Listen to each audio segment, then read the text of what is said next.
Hello दोस्तों, welcome to my channel word book. Video start करने से पहले मेरे चैनल को सब्सक्राइब करना ना भूलें। आज हम जिस बुक की बात करने जा रहे हैं उस बुक का नाम है लक्ष्य और इसके लेखक हैं ब्रायन ट्रेसी। अब इस बुक की समरी स्टार्ट करते हैं। अध्याय 1, अपनी संभावना का ताला खोलें। दोस्तों, आप एक कबूतर को उसके बसेरे से बाहर निकालकर एक पिंजरे में रखते हैं। उस पिंजरे पर कंबल ढककर एक बक्से में पैक कर देते हैं और फिर उस बक्से को एक बंद ट्रक में रख देते हैं। आप किसी भी दिशा में 1000 मील चले जाएं और इसके बाद ट्रक खोलें, बक्सा बाहर निकालें, कंबल हटाएं और कबूतर को पिंजरे से बाहर निकाल दें। वह फ़ौरन हवा में उड़ जाएगा और फिर बिना किसी गलती के 1000 मील दूर स्थित अपने बसेरे की तरफ चल देगा। दुनिया के किसी भी अन्य प्राणी के पास यह अविश्वसनीय साइबरनेटिक लक्ष्य केंद्रित हुनर नहीं होता है सिवाय इंसान के। जब आपका लक्ष्य बिल्कुल स्पष्ट होता है तो आपको यह पता करने की भी ज़रूरत नहीं है कि ये कहाँ है और इसे कैसे हासिल करना है। आप ठीक ठीक क्या पाना चाहते हैं, बस इतना फैसला भर कर लेने से ही आप बिना किसी गलती के अपने लक्ष्य की ओर बढ़ने लगेंगे और आपका लक्ष्य बिना किसी गलती के आपकी ओर बढ़ने लगेगा। बिल्कुल सही समय और जगह पर आप और आपका लक्ष्य एक दूसरे से मिल जाएंगे। दोस्तों, कल्पना करें कि आप किसी बड़े शहर में खड़े हैं और आपसे उस शहर में किसी खास घर या ऑफिस तक गाड़ी से पहुंचने को कहा जाता है, लेकिन यहाँ शर्त यह है कि सड़क पर कोई साइन बोर्ड नहीं है और आपके पास शहर का मैप भी नहीं है। आपको क्या लगता है कि मैप और साइन बोर्ड के बिना आपको शहर में उस मकान या ऑफिस को खोजने में कितना समय लगेगा? शायद पूरी ज़िंदगी लग सकती है। और दुखद बात यह है कि ज़्यादातर लोग अपनी ज़िंदगी इसी तरह से जीते हैं। अध्याय 2, अपनी ज़िंदगी की बागडोर थामें। एक व्यक्ति को नौकरी से निकाल दिया जाता है। वह व्यक्ति इस निर्णय के लिए अपने बॉस से नाराज़ हो जाता है। जब तक वह अपने बॉस और कंपनी के प्रति अपनी नकारात्मक भावनाओं को सही ठहराते रहेगा, नकारात्मक भावना उसे नियंत्रित करती रहेंगी और उसकी ज़िंदगी तथा सोच पर हावी रहेंगी।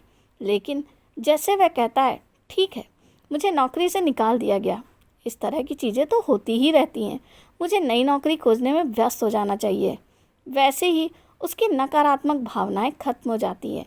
उसका दिमाग शांत हो जाता है और वह अपना ध्यान अपने लक्ष्य पर केंद्रित कर लेता है। वह उन कदमों के बारे में एकाग्रचित हो जाता है जो वह दोबारा नौकरी पाने के लिए उठा सकता है। जैसे वह खुद को सही साबित करना छोड़ देता है, वह ज़्यादा पॉजिटिव बन जाता है। दोस्तों, आज के बाद किसी भी चीज़ के लिए दूसरे को दोष देना छोड़ दें। अतीत की घटनाओं के बारे में अफसोस और शिकायत करना छोड़ दें क्योंकि उन्हें बदला नहीं जा सकता। इसके बजाय अपना रुख भविष्य की तरफ करें और इसके बारे में सोचें कि आप क्या चाहते हैं और कहाँ जा रहे हैं। सबसे बढ़कर अपने लक्ष्यों के बारे में सोचें। लक्ष्यों के बारे में सोचने भर से ही आप सकारात्मक और उद्देश्यपूर्ण बन जाते हैं। जैसा कॉमेडियन बड़ी हैकेट ने एक बार कहा था, मैं कभी द्वेष नहीं पालता। जब आप जल भुन रहे होते हैं तब आपके शत्रु नाच गा रहे होते हैं। अध्याय 3, अपने भविष्य का निर्माण करें। आप वही बन जाते हैं जिसके बारे में आप ज़्यादातर वक्त सोचते हैं। सवाल यह है कि लीडर ज़्यादातर किस चीज़ के बारे में सोचता है? जवाब है, लीडर भविष्य के बारे में सोचते हैं। वह इस बारे में सोचते हैं कि वे कहाँ जा रहे हैं और वहाँ पहुँचने के लिए क्या कर सकते हैं। चार्ल्स गारफील्ड ने एक स्टडीज़ में किया जिसमें उन्होंने एक दिलचस्प खोज की। उन्होंने ऐसे लोगों का विश्लेषण किया जिन्होंने कई सालों तक अपने काम में सिर्फ औसत परिणामों को हासिल करने के बाद अचानक बड़ी सफलता हासिल कर ली। उन्होंने पाया कि उनमें हर एक ने ब्लू स्काई थिंकिंग का इस्तेमाल किया। ब्लू स्काई थिंकिंग में आप कल्पना करते हैं कि जिस तरह आप साफ नीले आसमान को देख सकते हैं जिसकी कोई सीमा नहीं है, उसी तरह आपके लिए भी कोई सीमा नहीं है।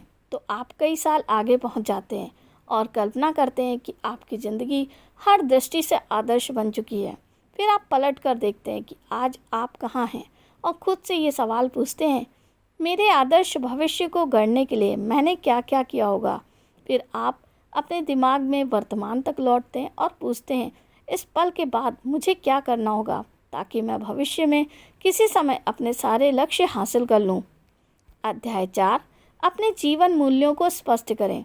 बड़े होते वक्त कई लोगों को मुवक्किल अनुभव होते हैं। वे मुश्किल दौर में फंस गए और गलत संगत में पड़ गए। उनका व्यवहार गैर कानूनी और बुरा था। कुछ को तो उनके अपराधों के लिए जेल की सजा भी हुई, लेकिन ज़िंदगी में एक निश्चित मोड़ पर उन्होंने खुद को बदलने का फैसला कर लिया। उन्होंने गंभीरता से सोचा कि वे भविष्य में कैसा इंसान बनना चाहते हैं। वे जिन जीवन मूल्यों के अनुसार जीते थे, उन्हें बदलकर उन्होंने अपनी ज़िंदगी बदलने का फैसला कर लिया। इस निर्णय पर अडिग रहकर उन्होंने अपनी ज़िंदगी बदल दी, और जो दूसरों ने किया वह आप भी कर सकते हैं।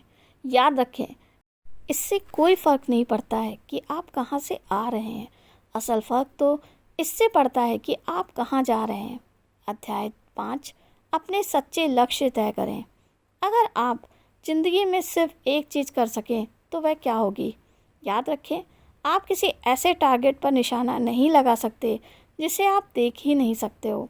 कल्पना करें कि आप कंप्लीट मेडिकल चेकअप के लिए किसी डॉक्टर के पास जाते हैं। कुछ दिन बाद आपका डॉक्टर आपको बुलाकर कहता है कि मेरे पास आपके लिए अच्छी खबर भी है और बुरी खबर भी। अच्छी खबर यह है कि अगले 6 महीनों तक आप बहुत ही स्वस्थ जीवन जिएंगे। बुरी खबर यह है कि 6 महीने बाद आप एक असाध्य रोग से मर जाएंगे। अगर आपको आज पता चले कि जीने के लिए आपके पास सिर्फ 6 महीने ही बचे हैं, तो आप ये आखिरी 6 महीने कैसे गुजारेंगे? आप ये समय किसके साथ बिताएंगे, कहाँ जाएंगे, आप कौन सा काम पूरा करने की कोशिश करेंगे? ये सवाल पूछने पर आपके दिमाग में जो भी सबसे ऊपर आता है वह आपके सच्चे जीवन मूल्यों का प्रतिबिंब होगा। Chicken soup for the soul series के सह लेखक मॉक विक्टर हैंसन की सलाह है कि आप कागज़ पर कम से कम 100 लक्ष्यों को लिखें जिन्हें आप अपने जीवन काल में हासिल करना चाहते हैं। फिर यह कल्पना करें कि इन लक्ष्यों को हासिल करने के लिए आपके पास समय, पैसा और संसाधन मौजूद है। इसके बाद एक आश्चर्यजनक चीज़ होगी। 100 सपनों की सूची बनाने के 30 दिन के भीतर ही आपकी ज़िंदगी में उल्लेखनीय घटनाएं होने लगेंगी। आपके लक्ष्य इतनी तेज़ी से हासिल होने लगेंगे जिसकी आप आज कल्पना भी नहीं कर सकते। आपको भी इसे आजमा कर देखना चाहिए। परिणामों को देखकर आप हैरान रह जाएंगे। अध्याय 6, अपना प्रमुख निश्चित उद्देश्य तय करें।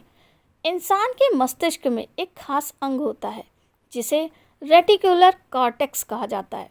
मस्तिष्क का ये उंगली जितना छोटा सा हिस्सा उसी तरह काम करता है जिस तरह किसी बड़े ऑफिस में टेलीफोन स्विच बोर्ड करता है। जिस तरह सारी फ़ोन कॉल पहले स्विच बोर्ड पर आती है और बाद में उचित व्यक्ति तक पहुंचाई जाती है, उसी तरह आपकी इंद्रियों से आने वाली सारी जानकारी रेटिकुलर कॉर्टेक्स द्वारा आपके मस्तिष्क या आपकी चेतना के उचित हिस्से पर पहुंचाई जाती है। दोस्तों, जब आप अपने रेटिकुलर कॉर्टेक्स को लक्ष्य का संदेश भेजते हैं तो ये तत्काल आपके परिवेश में मौजूद ऐसे लोगों, जानकारी और अवसरों के बारे में आपको जागरूक और चौकस करने लगता है जो लक्ष्य हासिल करने में आपकी मदद करेंगे। अध्याय 7, अपने विश्वासों का विश्लेषण करें। कल्पना करें कि विश्वास की दुकान है। काफ़ी हद तक किसी कंप्यूटर सॉफ्टवेयर स्टोर की तरह वहाँ जाकर आप कोई भी विश्वास खरीद सकते हैं और अपने अवचेतन मन में उसकी प्रोग्रामिंग कर सकते हैं। अगर आप कोई भी विश्वास चुन सकते हैं तो कौन सा विश्वास आपकी सबसे ज़्यादा मदद करेगा, ये आप अपने मन से चुन सकते हैं। अगर आपको कुछ ना समझ आए तो चुनिए कि मुझे ज़िंदगी में सफलता मिलना तय है। अगर आपको पूरा विश्वास है कि आपको सफलता मिलना तय है तो आप ऐसे चलेंगे, बोलेंगे और काम करेंगे जैसे ज़िंदगी में आपके साथ होने वाली हर घटना आपको सफल बनाने की योजना का हिस्सा है। अध्याय 8, शुरुआत से शुरू करें। कल्पना करें कि आप किसी देश की लंबी यात्रा पर जाने वाले हैं। इसके लिए आपको सबसे पहले तो अपनी मंजिल चुननी होगी। फिर आपको नक्शा लाकर वहाँ पहुँचने का सबसे अच्छा तरीका खोजना होगा। हर दिन सफ़र शुरू करने से पहले आप नक्शे में अपनी स्थिति को देखेंगे कि आप कहाँ हैं और शाम तक कहाँ पहुँचना चाहते हैं। ज़िंदगी भी काफ़ी हद तक ऐसी ही होती है। मिसाल के तौर पर, अगर आपने वज़न कम करने का फ़ैसला किया है तो आपका पहला कदम आपका वज़न तौलना होगा। उसके बाद आप लगातार उस वज़न को इस बात का पैमाना बना लेंगे कि आप अपने लक्ष्य को दिशा में तरक्की कर रहे हैं या नहीं। अगर आपने एक्सरसाइज स्टार्ट करने का फ़ैसला किया है तो आपका पहला कदम ये तय करना है कि आज की तारीख में आप कितना एक्सरसाइज कर रहे हैं और इच्छित रिजल्ट पाने के लिए कितने दिन तक ये एक्सरसाइज आपको करना है। अध्याय 9, अपनी प्रगति मापें। स्कोर पता करने और उस पर करीबी निगाह रखने भर से ही उस क्षेत्र में आपका प्रदर्शन बेहतर हो जाएगा। उदाहरण के लिए, अगर किसी मीटिंग में पहले कोई आपको बताए कि आपका मूल्यांकन इस बात से होगा कि आप उस मीटिंग में हर बात कितनी अच्छी तरह सुनते हैं, तो कुछ ही पलों में आपकी सुनने की योग्यता नाटकीय रूप से बेहतर हो जाएगी। आप मीटिंग के दौरान ज़्यादा सावधानी और गौर से सुनेंगे, क्योंकि आप जानते हैं कि मूल्यांकन का आधार यही है। इसी तरह आप जब भी कोई लक्ष्य चुनते हैं और अपने दैनिक जीवन में उस पर नज़र रखते हैं तो उस क्षेत्र में आपका प्रदर्शन सुधर जाता है। अध्याय 10, राह की बाधाओं को हटा दें। सफलता और उपलब्धि की राह की दो प्रमुख बाधाएं हैं, डर और शंका। सबसे पहले तो असफलता नुकसान का डर होता है, जो ज़्यादातर लोगों को कोशिश करने से भी रोकता है। लक्ष्य के बारे में सोचते ही ये डर उन पर हावी हो जाता है। दूसरी मानसिक बाधा है आत्मशंका। हमें अपनी योग्यताओं पर विश्वास नहीं होता, बल्कि शक होता है। हम अपनी तुलना दूसरों से करके सोचते हैं कि दूसरे लोग हमसे ज़्यादा बेहतर, स्मार्ट और कार्यकुशल हैं। हम सोचते हैं, मैं स्मार्ट और कार्यकुशल नहीं हूँ जितना सामने वाला है। हम अपने बड़े लक्ष्य हासिल करने की चुनौतियों के सामने अक्षम और हीन महसूस करते हैं। आप अपने लक्ष्यों को हासिल करने की राह में ज़रूरी चीज़ें जितनी ज़्यादा सीखते हैं, आपको उतना ही कम डर लगेगा और उतना ही ज़्यादा एहसास व आत्मविश्वास महसूस होगा। जब आपने पहली बार कार चलाना सीखा था, आप शायद बहुत तनाव में थे और घबरा रहे थे। आप गलत तरीके से कार चला रहे थे, लेकिन समय बीतने के साथ आप कार चलाने में माहिर हो गए। आज आप आराम से कार चलाते हैं, बिना किसी डर या चिंता के। आप कार चलाने में इतने निपुण हो चुके हैं कि आप इस बारे में सोचे बिना भी इसे अच्छी तरह से चला सकते हैं। यही सिद्धांत हर उस योग्यता पर लागू होता है जिसे आपको लक्ष्य हासिल करने के लिए सीखना है। दोस्तों, मेरा ये समरी बुक वीडियो यहीं पर समाप्त होता है। कमेंट करके ज़रूर बताइएगा कि आपको मेरा ये वीडियो कैसा लगा। मिलते हैं नेक्स्ट वीडियो में। थैंक यू, धन्यवाद।